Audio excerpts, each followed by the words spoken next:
नमस्कार, कंज्यूमर अड्डा में आपका स्वागत है। आपके साथ मैं हूं मनोज श्रीवास्तव और आज हम बात करेंगे कि कोविड में दौरान जो पढ़ाई हुई, क्या उसमें बच्चों की नींव डगमगा गई है।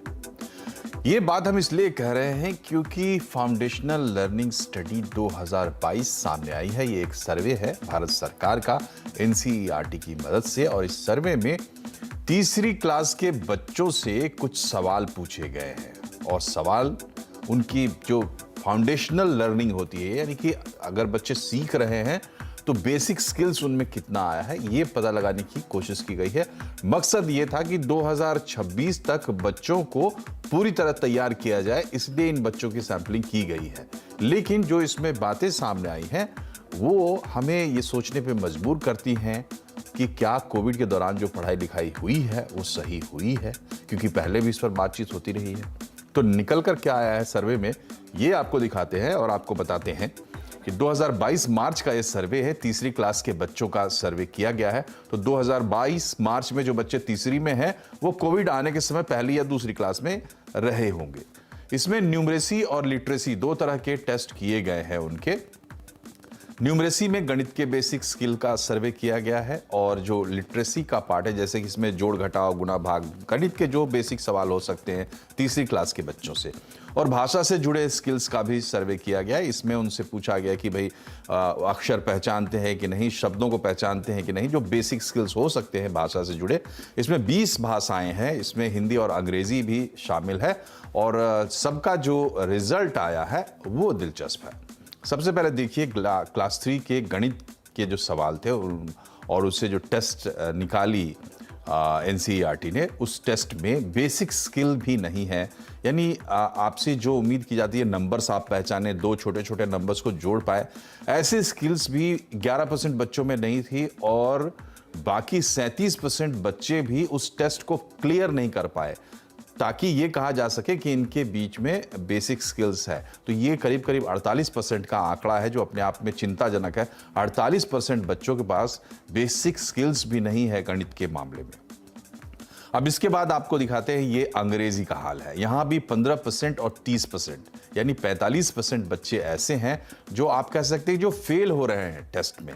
21% पास हो रहे हैं और 34% बहुत अच्छा परफॉर्म कर रहे हैं। ये अंग्रेजी का हाल है। इससे पहले गणित आपने देखा था, और अब हिंदी ले लेते हैं।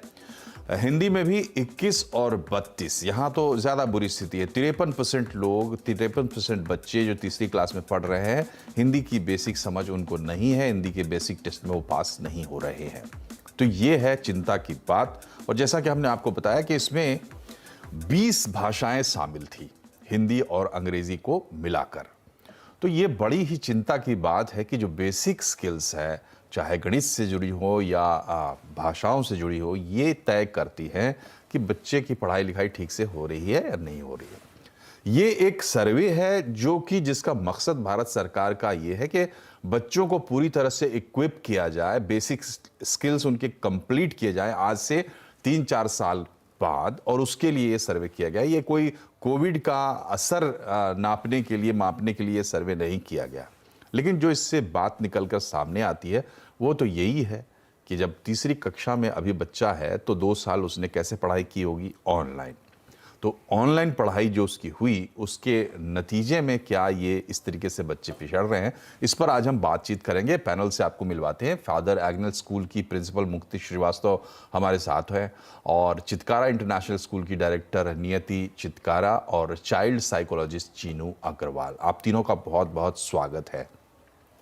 सबसे पहले मुक्ति जी, आपसे हम जानना चाहेंगे, ये छोटे बच्चों का सर्वे है और ये जो परिणाम दे रहा है, इसमें आधे बच्चे बता रहा है कि बेसिक स्किल्स में फेल हो रहे हैं, मैथ्स और लैंग्वेजेस में। क्या आमतौर पर यही स्थिति होती है, या आपको लगता है कि कोविड के चलते झटका लगा है पढ़ाई को और फाउंडेशन कमजोर हुई है? देखिए, कोविड के चलते झटका लगा ही, झटका नहीं कहना चाहिए। It was a slow process, जिसमें कि बच्चे धीरे धीरे अपने जितना उनको पढ़ना चाहिए था नहीं पढ़ पाए। पहले तो जब हमने ऑनलाइन टीचिंग कराई तो हमने टाइम बहुत कम कर दिया इनकी पढ़ाई का। स्क्रीन टाइम के ऊपर बहुत चर्चाएं हुई हैं, और स्क्रीन टाइम हमने इनका काफ़ी कम किया, जिसकी वजह से जो क्लासरूम में हमारी पढ़ाई होती थी वो तो बिल्कुल भी नहीं हो पाई है। उसका असर लॉन्ग रन पे अब दिख रहा है। तो ये तो एक वजह है ही कि ये लोग जो है कम होता जा रहा है। जो आपका सर्वे में आंकड़े आए हैं वो इतने कमज़ोर दिखा रहे हैं कि बच्चे काफ़ी कमज़ोर हैं। जी, तो ये है समस्या, और समस्या का निदान हम चाहते हैं।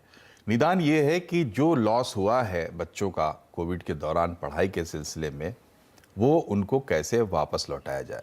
लेकिन आप वापस तभी लौटा सकते हैं जब आप समस्या को ठीक तरीके से समझें।